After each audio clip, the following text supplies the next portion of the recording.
Doctor Akila नाज उन मुर्रिखीन में से हैं जिन्होंने 1947 में हिजरत करके पाकिस्तान आने के बाद अपनी सारी जिंदगी मुहाजिरीन पर तहकीक करते गुजारी। 78 बरस की उम्र में उनके पास हिजरत करने वालों की तस्वीर ही नहीं बल्कि उनसे जुड़ी कहानियां भी महफूज हैं।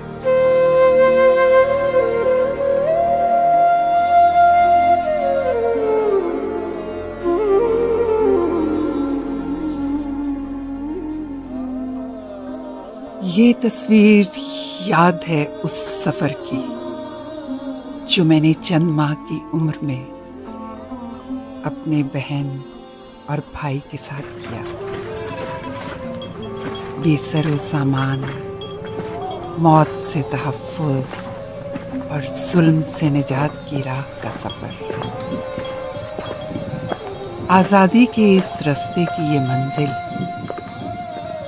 इसलिए भी बहुत कठिन थी क्योंकि तक़सीम के वक्त होने वाले फसादात में अम्मा और अब्बा दोनों शहीद कर दिए गए थे।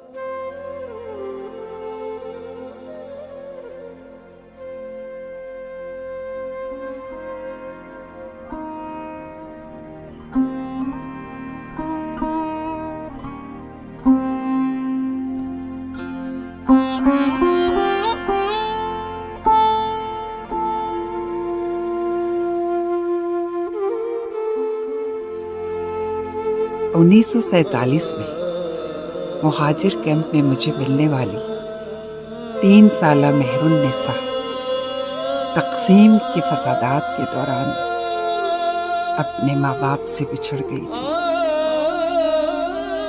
कई माह तक लापता बच्ची की तलाश के बाद मेहरुन्निसा की शनाख्त लाहौर के एक कैंप से हुई। ये तस्वीर 1948 में लाहौर के उसी कैंप की है जहां मौजूद दूसरे बच्चों को शनाख्त करने वाला कोई नहीं था।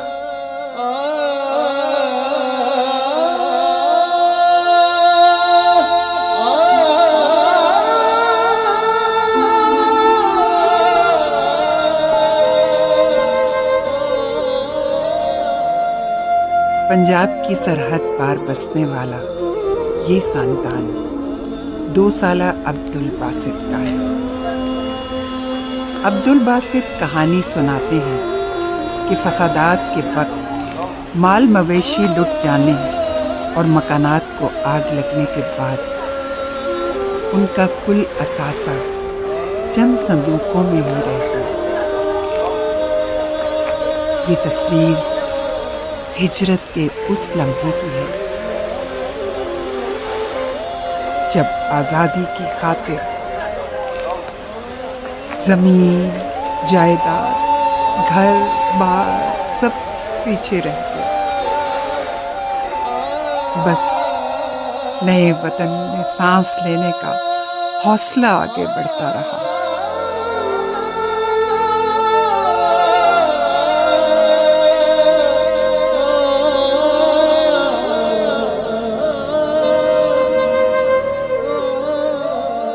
यूपी में बसने वाले एक मुसलमान घराने ने कारोबार पर कब्जे और कत्ल की धमकियों के बाद पाकिस्तान हिजरत करने का फैसला किया।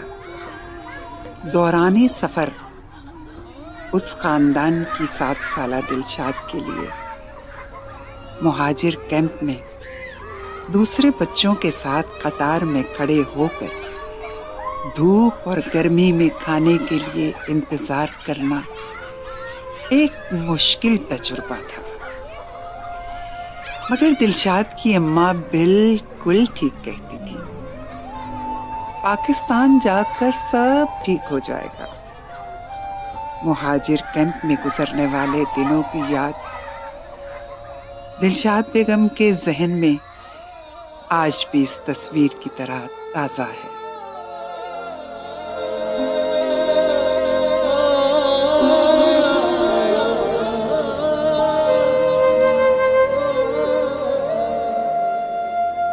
मेरी दोस्त नसरीन बानो हिजरत का किस्सा सुनाते हुए बताया करती थी कि वो उस वक्त महज 4 माह की थी जब वालिद और दादा फसादात में लापता हुए।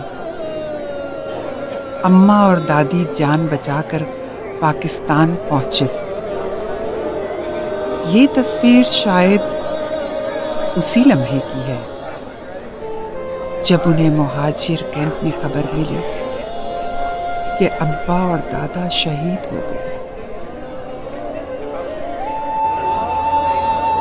अपने वतन पहुंचकर जान और आबरू तो महफूज हो गई, मगर कर्ब की वो रात उनकी अम्मा मरते दम तक नहीं भूली।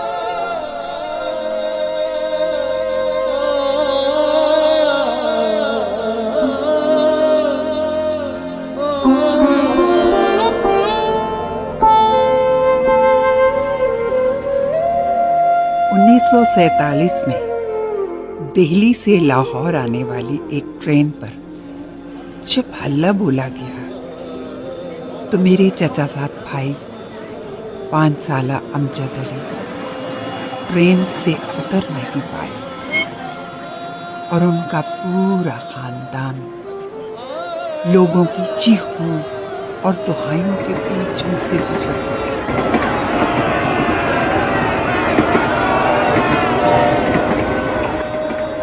अमजद अली पाकिस्तान आकर पढ़ लिख कर डॉक्टर तो बन गए, मगर आज 80 बरस की उम्र में भी ट्रेन और स्टेशन से जुड़ा उनका खौफ और जज्बाती सदमा खत्म नहीं होता।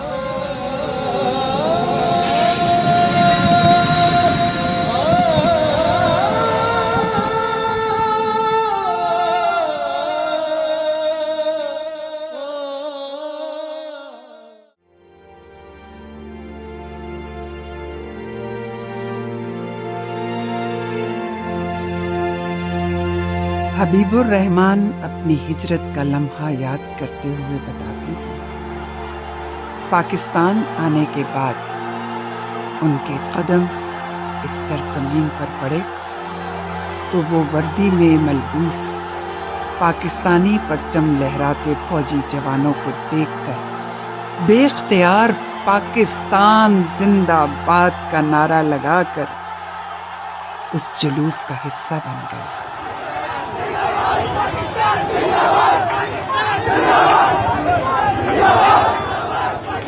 वक्त वो लम्हा सिर्फ हबीबुर रहमान की याददाश्त में ही नहीं